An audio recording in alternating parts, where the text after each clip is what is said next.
Good afternoon. Today we have with us the Venerable Master Hua and Dharma Master Heng Shi from the sagely city of 10,000 Buddhas in Talmadge, California. The Venerable Master Hua is going to talk with us briefly about the Chinese Chan meditation tradition and how to meditate.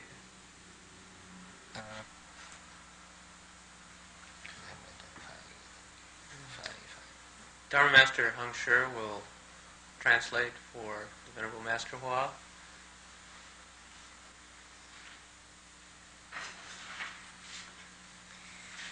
All of you good and wise advisors, all of my fellow classmates, Chan meditation is a part of Buddhism, and this part of Buddhism requires that you concentrate your mind. Concentrate to the point where you have no confusion left. Cultivate at that point. This is Chan meditation. Now the word Chan is half Sanskrit. It's a semi-Sanskritized word. The complete word is Channo in Chinese, which translates as cultivating one's thoughts, thought cultivation. Now thought or thinking, this requires that you do a little investigation. It works like a fire drill. The old technique of drilling wood to spin sparks and to start a fire. It's that kind of skill that we use, that kind of gong fu that we use when we investigate Chan. You could also compare it to a cat stalking a mouse outside the mouse hole. The cat, as it waits for the mouse to come out, is also very concentrated as it waits. Another analogy is like a mother hen sitting on her nest, waiting to hatch her eggs. She hopes to concentrate and bring the chicks out of the eggs. So sitting in meditation, investigating Chan, is just like this. The purpose of Chan is to get enlightened, to lighten up your mind, and to see your nature. The purpose of Chan is to break through your investigation until you understand its original source. We could also say that Chan is a lot like a dragon guarding his pearl. It's said that dragons cherish their pearls more than anything else, and they guard that pearl with undivided thoughts. So there's a saying that goes, when you can concentrate, then it's magic. When you're confused, then there's nothing at all. When your thoughts scatter, then there's nothing. Chan meditation requires that you have no second thoughts in your mind. You just bring that crazy mind to a rest. You put a stop to its endless wanderings. You gather in your body and your mind. When somebody is skillful with this investigation of Chan, then when they are sitting in meditation, then there is Chan going on. When they're walking, they're also investigating Chan. When they're standing still, they're also investigating Chan. When they're lying down, that's also the process of Chan meditation going on. Traditionally, in China, the method used was to look into what's called a huatou, the word head, your meditation topic. The one most often used is to ask yourself, who is reciting the Buddha's name? Sometimes they change it a bit and say, who is reciting the Buddha? Who is reciting the Buddha's name? Who is in there reciting the Buddha's name? Another common topic that people look into and investigate is, what was my original face? What was my original appearance before my father and mother were born? They look into that. Now, this is called a huatou, literally in Chinese, a word head. That's to say, you apply your skill, you investigate right at the point before the words come out. This is not the word tail. You don't look into it after language has come forth. You want to investigate right at the place before the first thought emerges. That's the place where you investigate, when you look into a huatou, when you investigate your meditation topic. So, who is reciting the Buddha's name? Who is in there reciting? Now, the purpose of investigating this huatou, this meditation topic, is to put an end to all discursive thinking, all polluted thinking. Now, it's true that who is mindful of the Buddha, who's reciting the Buddha's name, is also a false thought. This is also a discursive thought. But we use this one polluted thought to put an end to all other polluted thoughts. If we can solve this first problem, then all other problems are solved. We use one falseness to end all falseness whatsoever. But understand that this requires deep concentration. We have to concentrate to the exclusion of all other thoughts, then it can work. Now, even though our false thoughts before we begin to investigate are very many indeed, if we can concentrate our minds, then suddenly we can get enlightened. We penetrate right through. Then, at that point, there's not a single thing among all the myriad facets of reality that we don't completely understand. At that time, we attain an omniscience, all wisdom. We understand absolutely everything there is to know between heaven and earth. There's a phrase that describes it. It says, "Suddenly, one day, we penetrate right through." Now that's because the time we finally understand, when our investigation of this topic comes mature, then it's a very sudden awakening. This is what's known as sudden enlightenment. And at that point, we are enlightened. There's absolutely nothing that we don't understand at that point. We have the functioning of the entire substance of all of reality at that point. Now, at that point, our original wisdom flows forth very spontaneously. We have the working of great wisdom, so it's called the great functioning of the entire substance. The Buddha is simply a person who has the operation, who has control of his own great wisdom. That's what the Buddha is. So we want to attain the state of great wisdom, of omniscience. So what do? We investigate the Dharma door, the method of Chan meditation. Are the other methods good? Yes, they are. The Buddha taught 84,000 different kinds of meditation methods, different kinds of Dharma doors, they're called. And yet every single one of them is a road towards Buddhahood. Whichever method is appropriate to us, whichever one we like, that's the one that's right to use.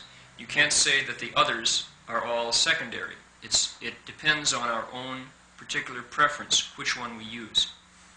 No matter which method we do adopt, however, we all require concentration. Every one of those methods means we need to concentrate our minds. Whether we investigate Chan, whether we follow the teaching school's principles, whether we recite the Buddha's name with the Pure Land Dharma door, whether we hold mantras and investigate the esoteric school, or whether we hold the moral rules and investigate the Vinaya, every one of these methods is just as good as the others. It depends on our preference. And each one of them requires concentrating to the ultimate point, to where there's not a single other discursive thought in our mind, other than the one meditation topic that we constantly focus on.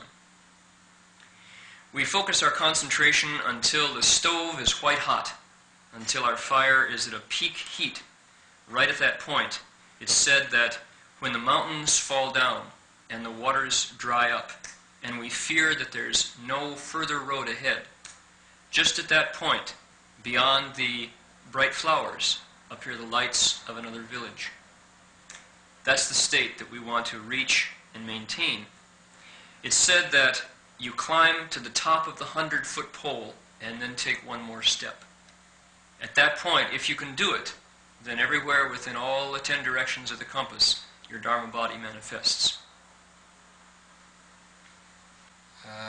坐禅这一法，你先要端然正坐，这个左腿压右腿，这样子结上双夹趺坐。这个双夹趺坐啊，又叫金刚坐。或成道就是坐着这个双夹趺坐而成道。所以俺们想要学佛法，想要成圣人，也都先把这个夹趺坐练习会做了它。咱们现在在万佛城呢，有的人这么一坐就可以坐14、15个钟头，有的人呢能做12、13个钟头，有的人就能做8、9个钟头。当然有的人呢，最多做的半点钟，这触发心的人能这样做，那么就有你在这个心性上啊，自己就能有无量的功德。至于做的时候啊，随时随地在什么地方都可以做，也不一定啊专门要打坐时候要有垫子垫着后边垫高一点，前边低一点，这随时随地呀都可以打坐，随时随地都在修行。你只要你做的端然正坐，这个眼观鼻，鼻观口，口问心，那么能把心置之一处，能置之一处，无事不办。这个一字啊，天得一清，地得一宁。人呢要得到一啊，就是圣人。所以嘛，你要修行，就要转一，要归一啊。归什么一呢？就一念不生。你能一念不生，就全体现。六根互动，就被云遮。你眼耳鼻舌身意一照到外景上了，那就等于这个万里晴空啊，生了乌云一样。你要是一念不生，你那个本有的大智慧就现出来了。 As for the method of sitting, we want to sit upright, to sit erect. We put our left leg on our right thigh and the right foot on top of the left thigh. This is known as the full lotus posture. It's also called the Vajra posture, the adamantine posture. When the Buddha accomplished the way, accomplished Buddhahood, this was the way he was sitting. It was this posture that aided him to accomplish the way. So if we cultivate, we want to have success in the Buddha Dharma, we want to become sages, the very first thing we need to do as we practice is to begin to meditate in this posture until we can do it, until we can sit without any problem in the full lotus posture. At the sagely city of 10,000 Buddhas, now there are those who, some people can sit 14 and 15 hours in this posture without dropping their legs. Others can sit 10 hours, 12 hours in this posture very comfortably. Some sit 8 to 9 hours at a stretch. Of course, there are others who can sit for 30 minutes only. These are the beginners among us. But everyone emphasizes and practices sitting in full lotus. When you can adopt this meditation posture, then your merit and your virtue are boundless and infinite. We should practice until we can sit in full lotus wherever we are at any time. It shouldn't be the case that we have to have a special cushion or a zafu or a sitting rug and only then can we meditate. It shouldn't be the case that we have to prop up in behind and have our knees in contact with the mat down below before we can begin to meditate. We should be so attached. It should be that at all times and anywhere we are still cultivating, we're still meditating. We want to take our eyes and contemplate our nose, let our nose contemplate our mouth, and let our mouth contemplate our mind, our heart. When we can concentrate to a single point, then there's nothing that we can't do. It's said that this single point is the important thing. When heaven attains the one, this single point, then heaven is pure. When earth attains the one, this single point, then the earth is very peaceful. When people attain this one, this single concentrated point, then people become sages. We at all times return to this one place, return to this single point. Now, in our minds, we want to meditate until we can reach a stage called not even a single thought coming forth. It's said that when not even one thought appears, then the entire body comes alive. The entire body manifests before us. The entire substance appears. However, as soon as one of our 6 organs moves, then we're covered by clouds. What's it like? As soon as our eyes, ears, nose, tongue, body, or mind, one of the 6 sense organs, suddenly moves, then it's just like a clear sky for 10,000 miles that suddenly is clouded over by dark thunderheads. It's the same result. So we want to cultivate, concentrate until not even a single thought arises. When not even one thought comes forth, then our basic wisdom can appear.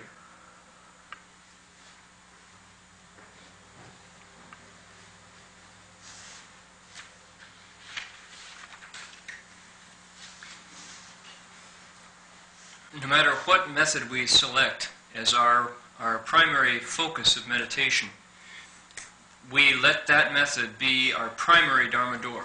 Let this be our basis of cultivation. All our other habits and practices are supporting. They are subsidiary to that primary focus of our spiritual work. This is our most important cultivation method. The others simply support it. We need to bring all 10,000 conditions, as it said, the 10,000 variables together to a single point. Then our work can have success. Now, as an example, we may not, on one hand, meditate and expect any kind of success or good news, and on the other hand, go ahead and drink as we please, smoke cigarettes, eat meat, indulge in promiscuous behavior. We can't do that. At the same time, expect to have any luck with our meditation. It's not the case that we can say, well, I think I'll wait a bit, I'll just have a couple more for the road and maybe smoke a few more cigarettes or have another hamburger or go indulge in more sexual behavior, and then when that's done, when I'm satisfied, then come meditate, and that I expect anything will happen. It won't. You won't have any success. All other activities have to fall in line behind our meditation if we want to have success. Everything we do must accord with the precepts. What we need to do is understand the principle of do no evil whatsoever, and reverently offer up all good behavior, do all good deeds.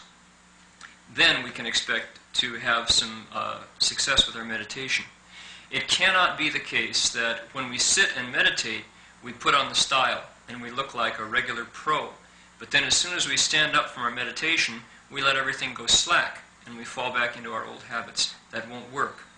We have to guard our mind all the time. We have to keep our mind from indulging in reckless thinking, in casual, random discursive thoughts. Just don't let them enter into our mind. Then we can get some good news. When we meditate, we have to support that time of meditation with our deportment at all other times. Walking, standing, sitting, and lying down all become part of our meditation. All support and aid that time when we're actually meditating. It can't be the case that on the pillow, on the meditation cushion, we look like a regular cultivator, but then as soon as the period is over, we stand up and then do as we please. We just drink and carry on and have a great time. We let our guard down and relax. That won't work. We simply won't. Our meditation will not come to success. We have to be serious about it. So Confucius, when he outlined the eightfold requirements, the eightfold formula for cultivation, he said, number 1 is to cut off material desire. We have to put an end to our greed for things. Number 1 is we have to stop all thoughts of greed for wealth. We have to put an end to all thoughts of greed for beautiful forms, of wanting to have a very pleasant love life. If we can put that down, we can expect our meditation life will open up. We have to put an end to all thoughts of becoming famous. We have to stop that kind of polluted thinking if we expect to get anywhere with our Chan meditation. We have to put down all desire for good food, for delicious flavor. Then we can have success. We have to put an end to all thoughts of luxurious sleeping habits, of having a good night's sleep, because this, if we don't do it, will obstruct our meditation. When these 5 desires, wealth, sex, fame, food, and sleep, come to an end, and we don't entertain those, what are called the 5 roots of the hells, in our mind, then our meditation will really take off. If instead, however, we're simply as greedy as before for money, for sex, for fame, for food, and for sleep, if we like really good food and we get turned by delicious flavors, then our meditation won't respond. We won't get a response with our meditation. If we sleep to an excess and we're always craving a few more hours, then no matter how hard we meditate, there won't be any success. To sum it all up, the main support for our meditation is in the phrase, do no evil, but offer up all your good conduct, do all good deeds. Now, everybody knows what that means intuitively. We don't even have to ask, but how many of us can do it? Do no evil and offer up all good deeds. To have thoughts in our minds of doing evil deeds, this already is to entertain the evil. For instance, if in my mind I'm considering the possibility of going and killing someone, we just say, drop dead, and we have those thoughts in our mind, we can't expect our chan will work. Our meditation won't lead us where we want to go. If we have thoughts in our minds of cheating others, then likewise our meditation will come to nothing.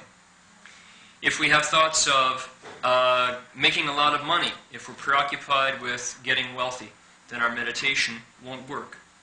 So, meditation simply means cultivating our mind so that we don't have any more confused thinking and polluted thoughts in our minds. Then at that point, when our skill comes mature, we can get enlightened. We can break through this investigation. Again, to repeat, it cannot be the case that when we meditate, we sit just like a rock, but we look just like a real meditator. But then later, once we leave the meditation hall, our lifestyle is just like a hedonist. We live like playboys. It won't work. Our meditation won't succeed then. For instance, there's a Korean who calls himself the Mad Monk, and he lives a completely debauched lifestyle. He does absolutely everything he wants to, regardless of the rules, and yet he considers himself enlightened. This kind of behavior is something that we must absolutely avoid. This is not the behavior of an enlightened person. He only admits himself that he's enlightened. If we imitate models like that, then we can't expect our meditation will carry us where we want to go. Furthermore, when we sit in Chan meditation, we have to rid our mind of all thoughts of contention and fighting. We can't entertain any thoughts of greed in our minds. We have to resolutely get rid of all thoughts of seeking outside ourselves. We have to put an end to all selfishness, to all thoughts of taking advantage, and finally to all dishonest thoughts. All of these thoughts we have to resolutely purge from our minds, sweep them clean. Furthermore, we can't in our minds meditate with the hope of attaining psychic powers or some miraculous state. We can't hope to meditate to the point where we understand the workings of secret mantras and secret initiations and empowerments, ideas like this. If we meditate with the wish to open up these unique and miraculous powers in our minds, then we're sure to go down a wrong road. If we dwell upon secret transmissions and hope to use personal mantras to attain a kind of a psychic penetration or a psychic power, then it's a very dangerous practice. These are all doors of meditation that are practiced by heretical sects that do more harm than good. Now, if we truly use effort in the correct way, then very spontaneously we can have many marvelous states, but we don't want to seek them. We don't meditate with the purpose of accomplishing these things in front of us. Even if we do open up psychic powers or have their use, we shouldn't see them as a be-all and end-all. These are not the purpose of meditation. We don't need to seek for great wisdom. Great wisdom manifests spontaneously from our own enlightened nature, from our own self-nature.